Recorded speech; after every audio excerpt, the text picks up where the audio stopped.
All right, so we're going to be moving things along. Let me invite Niesv president now to come and give us his remark. That's definitely we've been talking about a lot. So thank you so much, for coming on. Let's just have your remark. Yes. Good afternoon, everybody. I want to recognize my seniors here. One of those who mentored us when we were in school. Talking of no other person than Estate Surveyor and Value Agboyega Fatima Leyin. Oga, I recognize you, sir. Thank you so much. I also want to acknowledge my colleagues. Please just allow me to perch on the protocol already established.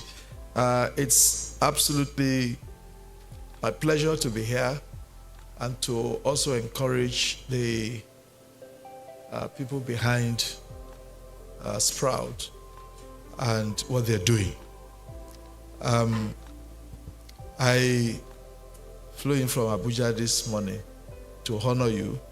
As I'm standing here, we have a training for the management committee and the staff of the institution, which I'm supposed to actually attend. But I said, I won't give my commitment, I will be here. And I want to say that on behalf of the institution, we acknowledge what you're doing and we hope you continue to do more. We would like to work with you, and I think you need to come forward more openly and visibly so that we can be partners. But definitely what you're doing, we love it. And because you know we're an institution and we have members who are also very, very interested in some of the things you're doing, we would like to have a collective approach to working with you. So I think you have a challenge. The challenge is come forward and let us engage and see what we can actually bring forward to our members so that we can work together.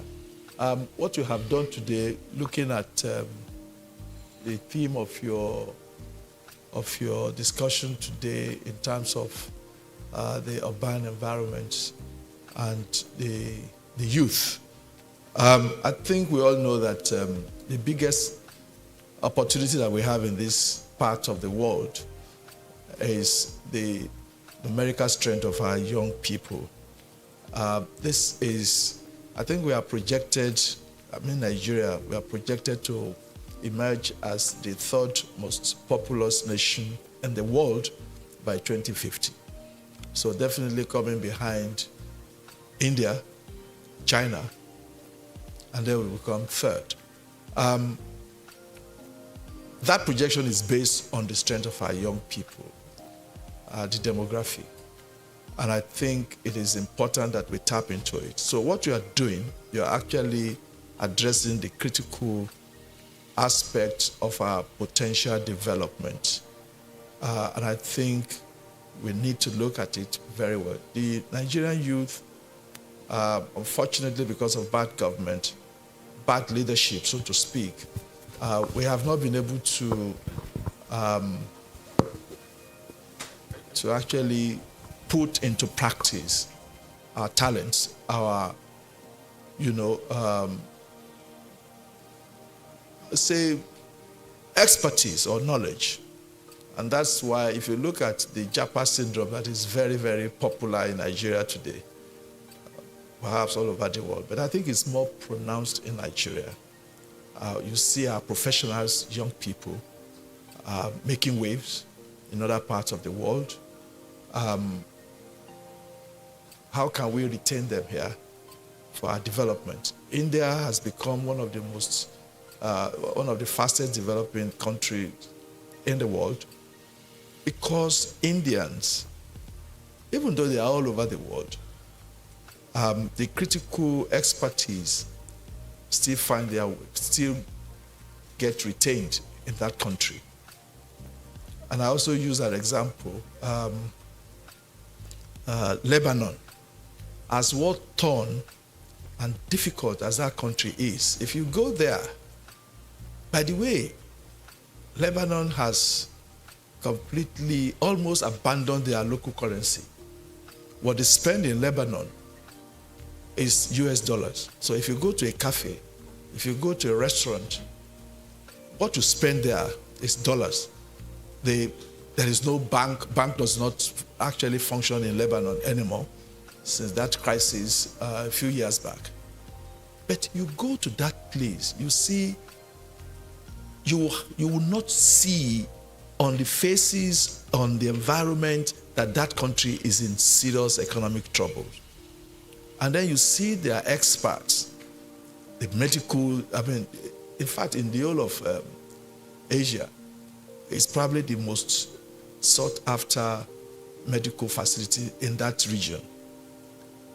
So you see the engineers, you see the medical doctors, you see professionals, from wherever they are, they come back to that country.